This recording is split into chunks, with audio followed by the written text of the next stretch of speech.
ಒಂದೇ ವೇದಿಕೆಯಲ್ಲಿ ಸಿದ್ದರಾಮಣ್ಣ ಮದಕರಿ ರಾಮುಲು. ಬನಶಂಕರಿಯ ಮಡಿಲಿನಲ್ಲೇ ಹೆಣೆಯುತ್ತಾರ ಅಹಿಂದ ಸೂತ್ರ.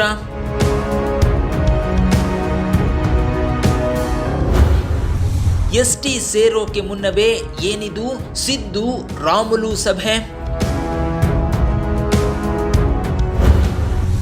ಸತೀಶ್, ರಮೇಶ್, ರಾಮುಲು ಜೊತೆ ಸಿದ್ದು ಸೀಕ್ರೆಟ್ ಗೇಮ್.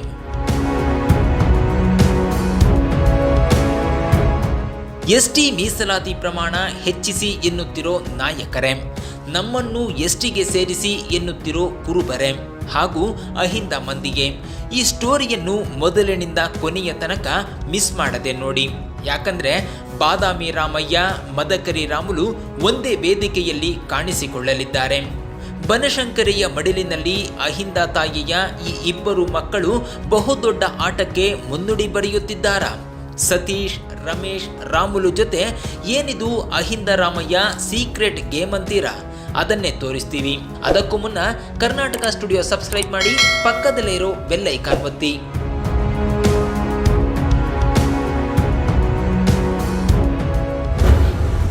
ಇಡೀ ಅಹಿಂದ ಸಮುದಾಯಕ್ಕೆ ಸಕ್ಕರೆ ಹಂಚುತ್ತಿದೆ ಶುಕ್ರವಾರ.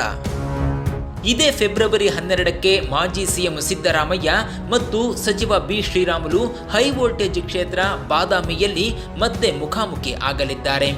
ಬಾದಾಮಿ ಕ್ಷೇತ್ರದ ಅಭಿವೃದ್ಧಿ ಕಾರ್ಯಗಳ ಚಾಲನೆಗೆ ಸಚಿವತ್ರಯರನ್ನು ಸಿದ್ದರಾಮಯ್ಯ ಸ್ವಕ್ಷೇತ್ರಕ್ಕೆ ಆಹ್ವಾನಿಸಿದ್ದು, ಅದರಲ್ಲೂ ಬಾದಾಮಿ ಕ್ಷೇತ್ರದಲ್ಲಿ ಎದುರಾಳಿಯಾಗಿದ್ದ ಸಚಿವ ಶ್ರೀರಾಮುಲು ಅವರನ್ನ ಕರೆಸುತ್ತಿರುವುದು ತೀವ್ರ ಕುತೂಹಲಕ್ಕೆ ಕಾರಣವಾಗಿದೆ. ನಾಳೆಯಿಂದ ವಿಪಕ್ಷ ನಾಯಕ ಸಿದ್ದರಾಮಯ್ಯ ಬಾದಾಮಿ ಕ್ಷೇತ್ರದ ಪ್ರವಾಸ ಕೈಗೊಳ್ಳಲಿದ್ದಾರೆ. ಇಂದು ಸಂಜೆ ಬೆಂಗಳೂರಿನಿಂದ ವಿಮಾನ ಮೂಲಕ ಹುಬ್ಬಳ್ಳಿಗೆ ಆಗಮಿಸಿ ವಾಸ್ತವ್ಯ ಹೂಡಲಿದ್ದಾರೆ. ನಾಳೆ ಬೆಳಿಗ್ಗೆ ರಸ್ತೆ ಮಾರ್ಗವಾಗಿ ಬಾದಾಮಿ ಮತಕ್ಷೇತ್ರಕ್ಕೆ ಆಗಮಿಸಿ ವಿವಿಧ ಅಭಿವೃದ್ಧಿ ಕಾಮಗಾರಿಗಳಿಗೆ ಚಾಲನೆ ನೀಡಿ ಸಾರ್ವಜನಿಕರಿಂದ ಅಹವಾಲು ಸ್ವೀಕರಿಸಲಿದ್ದಾರೆ. ಮೇಲ್ನೋಟಕ್ಕೆ ಇದು ಅಭಿವೃದ್ಧಿ ಕಾರ್ಯಕ್ರಮಗಳ ಉದ್ಘಾಟನೆಗೆ ವೇದಿಕೆಯಷ್ಟೇ. ಆದರೆ ರಾಮುಲು, ಗೋವಿಂದ ಕಾರಜೋಳ ಹಾಗೂ ಸಿದ್ದರಾಮಯ್ಯ ಒಂದೇ ವೇದಿಕೆ ಹತ್ತುವುದರ ಹಿಂದೆ 10 ಹಲವು ರಾಜಕೀಯ ಲೆಕ್ಕಾಚಾರಗಳಿವೆ ಅನ್ನೋದನ್ನ ಮರೆಯುವಂತಿಲ್ಲ. ಇದೇ ಕಾರಣಕ್ಕೆ ಈ ಶುಕ್ರವಾರ ಅಹಿಂದ ಮಂದಿ ಸಕ್ಕರೆ ತಿನ್ನುವಂಥ ಖುಷಿಯ ವಾತಾವರಣ ಸೃಷ್ಟಿಯಾಗ್ತಿರೋದು.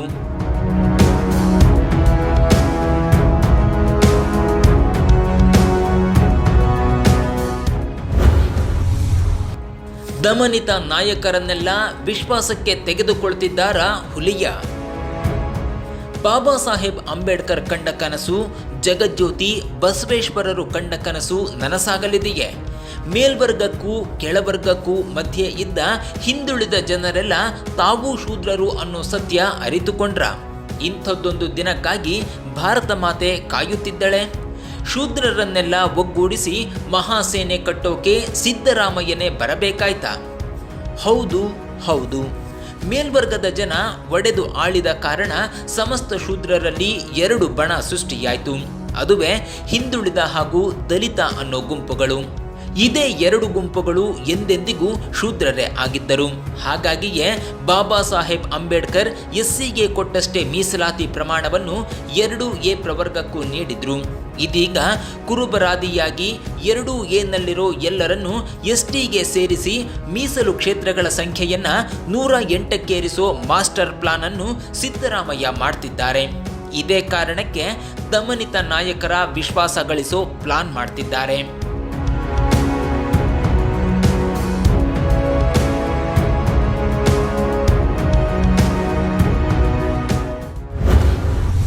ಸಂಗೊಳ್ಳಿ, ಮದಕರಿ ಒಂದಾದ್ರೆ ರಾಜ್ಯ ರಾಜಕೀಯದಲ್ಲಿ ಏನೇನಾಗುತ್ತೆ ಗೊತ್ತಾ? ವಾಲ್ಮೀಕಿ ಸಮುದಾಯ ತಮ್ಮ ನಾಯಕ ಶ್ರೀರಾಮುಲು ಡಿಸಿಎಂ ಆಗ್ತಾರೆ ಅಂತ ಬಿಜೆಪಿ ಬೆಂಬಲಿಸಿತ್ತು.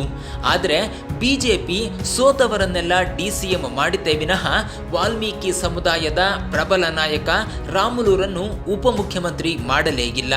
ಇದೇ ಕಾರಣಕ್ಕೆ ಮದಕರಿ ನಾಯಕ ರಾಮುಲು ಸಂಗೊಳ್ಳಿ ರಾಯಣ್ಣ ಸಿದ್ದಣ್ಣನೊಂದಿಗೆ ಕೈ ಜೋಡಿಸುವ ಲೆಕ್ಕಾಚಾರ ಹಾಕಿಕೊಂಡಿದ್ದಾರೆ.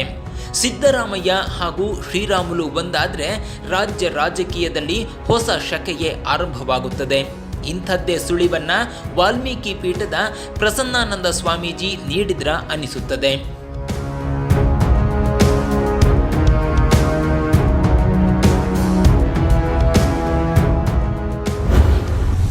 ಮೀಸಲಾತಿ ಹೆಚ್ಚಿಸದ ಡಿಸಿಎಂ ಸ್ಥಾನವೂ ನೀಡದ ಬಿಜೆಪಿ ರಾಮುಲುಗೇಕೆ? ಬಿಜೆಪಿಯಿಂದಾಗಿ ಬಿಎಸ್ವೈ ಅವರಿಂದಾಗಿ ನಿಜಕ್ಕೂ ವಾಲ್ಮೀಕಿ ಸಮುದಾಯಕ್ಕೆ ಅನ್ಯಾಯವಾಗಿದೆ. ಡಿಸಿಎಂ ಸ್ಥಾನ ನೀಡುತ್ತೇವೆ, ಮೀಸಲಾತಿ ಹೆಚ್ಚಿಸುತ್ತೇವೆ ಅಂತೆಲ್ಲ ದಮನಿತ ಸಮುದಾಯಕ್ಕೆ ನಂಬಿಸಿ ಇವತ್ತು ಶ್ರೀರಾಮುಲು ಕಿವಿಗೆ ಹೂ ಇಟ್ಟಿದ್ದಾರೆ ಮೋದಿ ಬಿಎಸ್ವೈ. ಇದೇ ಕಾರಣಕ್ಕೆ ವಾಲ್ಮೀಕಿ ಸಮುದಾಯ ರೊಚ್ಚಿಗೆದ್ದಿದೆ. ತಮ್ಮ ಸಮುದಾಯದ ಬಲಿಷ್ಠ ನಾಯಕನಿಂದಾಗಿಯೇ ಬಿಜೆಪಿ ರಾಜ್ಯದಲ್ಲಿ ಅಧಿಕಾರದ ಹೊಸ್ತಿಲು ಮುಟ್ಟೋಕೆ ಸಾಧ್ಯವಾಗಿದ್ದು. ಆದರೆ ಯಾವ ವಾಲ್ಮೀಕಿ ಸಮುದಾಯದ ಏಣಿಯಿಂದಲೇ ಬಿಜೆಪಿ ಅಧಿಕಾರಕ್ಕೆ ಏರಿತ್ತೋ ಅದೇ ಏಣಿಯನ್ನೇ ಇವತ್ತು ಒದ್ದು ರಾಮುಲು ಕೈಯಲ್ಲಿದ್ದ ಆರೋಗ್ಯ ಖಾತೆ ಕಿತ್ತುಕೊಂಡು ಅಪಮಾನ ಮಾಡಿದೆ. ಇದೇ ಕೋಪದಿಂದಾಗಿ ಶ್ರೀರಾಮುಲು ಕೊತ ಕುದಿಯುತ್ತಿದ್ದಾರೆ. ಒಂದು ಕಾಲದ ಕಾಂಗ್ರೆಸ್ ಕಟ್ಟಾಳು ಆಗಿದ್ದ ರಾಮುಲು ಮತ್ತೊಮ್ಮೆ ಕೈ ಸೇರಿ ಡಿಸಿಎಂ ಸ್ಥಾನಕ್ಕಿರುವ ಲೆಕ್ಕಾಚಾರ ಹಾಕುತ್ತಿದ್ದಾರೆ. ಇದೇ ಸಂದರ್ಭವೇ ಸಿದ್ದರಾಮಯ್ಯ ರಾಮುಲು ಪರ ಧ್ವನಿ ಎತ್ತುತ್ತಿದ್ದಾರೆ. ತುಂಬಿದ ವಿಧಾನಸಭೆಯಲ್ಲಿ ಡಿಕೆ ಶಿವಕುಮಾರ್ ಅಂದೇ ಈ ಭವಿಷ್ಯ ನುಡಿದಿದ್ರು.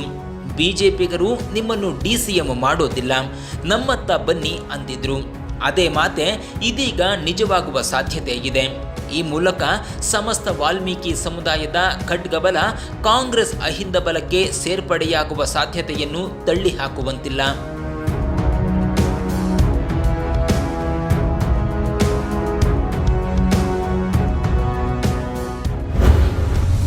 ಶೂದ್ರ ಸಿದ್ದು ರಾಮುಲು ಮಧ್ಯೆ ದ್ವೇಷ ರೂಪಿಸಿದ್ದೇಕೆ ಆರ್ಎಸ್ಎಸ್? ಅಹಿಂದ ರಾಮಯ್ಯನ ವಿರುದ್ಧ ರಾಮುಲುರನ್ನು ನಿಲ್ಲಿಸಿ ಅಹಿಂದ ನಾಯಕರು ಹೊಡೆದುಕೊಂಡು ಸಾಯಿರಿ ಅಂತ ಮಾಡಿದ್ದು ಬಿಜೆಪಿಯ ಆರ್ಎಸ್ಎಸ್ ಮೆದುಳು. ಯಾಕಂದ್ರೆ ಕುರುಬರು ಹಾಗೂ ವಾಲ್ಮೀಕಿ ಅನ್ನೋ ಅಹಿಂದ ಹುಲಿಗಳು ಒಂದಾಗೋದು ಆರ್ಎಸ್ಎಸ್ ಮಂದಿಗೆ ಎಂದೆಂದಿಗೂ ಇಷ್ಟವಾಗೋದಿಲ್ಲ. ಯಾಕಂದ್ರೆ ಅಹಿಂದ ಮಂದಿ ಒಂದಾದ್ರೆ ತಮ್ಮ ಬುಡಕ್ಕೆ ಬೆಂಕಿ ಬೀಳುತ್ತೆ ಅನ್ನೋ ಭಯವಿದೆ. ಇದೇ ಕಾರಣಕ್ಕೆ ಸಿದ್ದು ವಿರುದ್ಧ ರಾಮುಲುರನ್ನು ಕಣಕ್ಕಿಳಿಸಿತ್ತು. ಒಲ್ಲದ ಮನಸ್ಸಿನಿಂದಲೇ ಅಖಾಡಕ್ಕಿಳಿದಿದ್ದ ರಾಮುಲು ಪ್ರಾಮಾಣಿಕರಾಗಿಯೇ ಇದ್ದರು. ಸಿದ್ದರಾಮಯ್ಯ ಸಹ ಅಷ್ಟೇ ಪ್ರಾಮಾಣಿಕವಾಗಿ ಕಾದಾಡಿದ್ರು. ಮೇಲ್ವರ್ಗದ ಒಕ್ಕಲಿಗ ಹಾಗೂ ಲಿಂಗಾಯತ ನಾಯಕರೇ ಆಗಿದ್ರೆ ಹೊಂದಾಣಿಕೆ ರಾಜಕಾರಣ ಮಾಡಿಕೊಳ್ಳುತ್ತಿದ್ದರು. ಆದರೆ ಅಹಿಂದ ನಾಯಕರಿಬ್ಬರು ಥೇಟ್ ಕರ್ಣನಂತ ಮನಸ್ಥಿತಿಯಲ್ಲೇ ಶ್ರದ್ಧೆಯಿಂದ ಕಾದಾಡಿದ್ರು.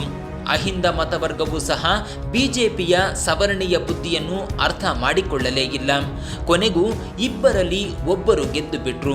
ಇದೀಗ ಅಹಿಂದ ಸಮುದಾಯವು ಜಾಗೃತವಾಗಿದೆ. ವಾಲ್ಮೀಕಿ ನಾಯಕರಂತೂ ತಮ್ಮ ಹುಲಿ ರಾಮುಲಿಗೆ ಬಿಜೆಪಿ ಡಿಸಿಎಂ ಸ್ಥಾನ ಕೊಡದ ಕೋಪ ನೆತ್ತಿಗೇರಿದೆ. ಇದ್ದ ಖಾತೆಯನ್ನು ಅಸಮರ್ಥ ಅಂತ ಕಿತ್ತುಕೊಂಡ ರೋಷ ಇನ್ನೂ ರಕ್ತವನ್ನು ಕೊತ ಕುದಿಯುವಂತೆ ಮಾಡುತ್ತಿದೆ. ಇದೇ ಹೊತ್ತಿಗೆ ಅಸಲಿ ಗೇಮ್ ಆರಂಭವಾಗಿರೋದು.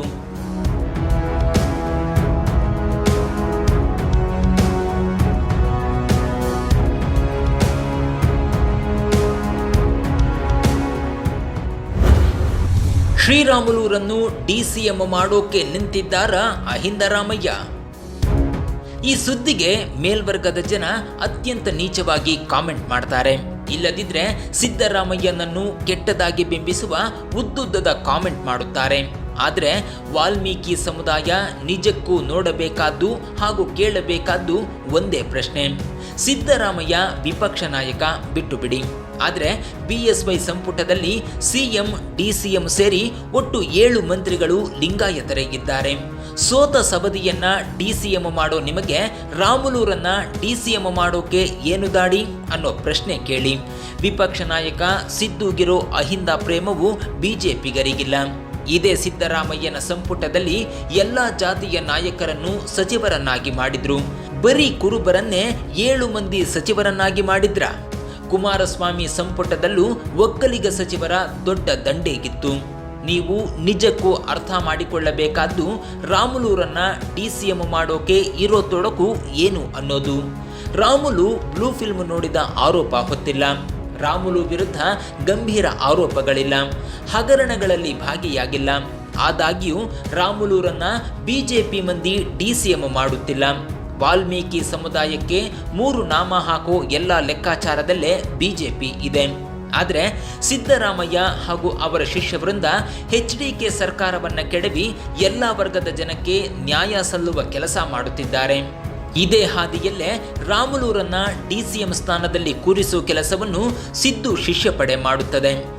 ಮುಂದಿನ ರಾಜಕೀಯ ಧ್ರುವೀಕರಣಗಳಲ್ಲಿ ಇದೇ ಶಿಷ್ಯಪಡೆ ಹಾಗೂ ರಾಮುಲು ಸಹ ಸಿದ್ದು ಜೊತೆ ನಿಲ್ಲುವ ದಿನ ಬಂದೇ ಬರುತ್ತದೆ. ಎಲ್ಲ ಜನರನ್ನ ಒಟ್ಟಿಗೆ ಕರೆದುಕೊಂಡು ಹೋಗುವ ಅಧಿಕಾರ ಹಂಚುವ ಗುಣ ಅಹಿಂದ ನಾಯಕರಲ್ಲಷ್ಟೇ ಇದೆ. ಸಿದ್ದು, ರಾಮುಲು, ಸಾಹುಕಾರ್ ಸೋದರರು ಹೀಗೆ ಅಹಿಂದ ನಾಯಕರು ಒಂದಾಗಬೇಕಲ್ಲವೇ? ಸೋತ ಸವದಿಯನ್ನ ಡಿಸಿಎಂ ಮಾಡೋ ಬಿಜೆಪಿಗೆ ರಾಮುಲೂರನ್ನ ಉಪಮುಖ್ಯಮಂತ್ರಿ ಮಾಡೋಕೆ ಏನು ದಾಡಿ? ವಾಲ್ಮೀಕಿ ಸಮುದಾಯ ಜಾಗೃತವಾಗಿದೆ. ಕೂತ್ರೆ ರಾಮಾಯಣ ಬರೆಯೋ ಮಂದಿ, ನಿಂತ್ರೆ ರುಂಡ ಚೆಂಡಾಡೋ ಮದಕರಿಗಳು ಅನ್ನೋದನ್ನ ಮರಿಬೇಡಿ. ಸಿದ್ದು, ರಾಮುಲು, ಸತೀಶ್, ರಮೇಶ್ರಂತ ದಮನಿತ ನಾಯಕರೆಲ್ಲ ಒಂದಾಗಿ ಮಹಾಸೇನೆ ಕಟ್ಟೋದು ಉತ್ತಮವಲ್ಲವೇ? ಎಷ್ಟು ದಿನ ಬರೀ ಲಿಂಗಾಯತ ಒಕ್ಕಲಿಗರೇ ಸಿಎಂ ಆಗಬೇಕು? ದಲಿತರು ಈ ರಾಜ್ಯದ ಚುಕ್ಕಾಣಿ ಹಿಡಿಯಬೇಕಲ್ಲವೇ? ಈ ವಿಡಿಯೋ ಬಗ್ಗೆ ನೀವೇನಂತೀರಾ? ಕಾಮೆಂಟ್ ಮಾಡಿ, ವಿಡಿಯೋ ಲೈಕ್ ಮಾಡಿ, ಶೇರ್ ಮಾಡಿ. ನೀವು ನಮ್ಮ ಚಾನಲ್ ಸಬ್ಸ್ಕ್ರೈಬ್ ಆಗದಿದ್ರೂ ಪರವಾಗಿಲ್ಲ, ಅಹಿಂದ ಮಂದಿ ಒಂದಾಗಿ ಜಾಗೃತರಾಗಿ.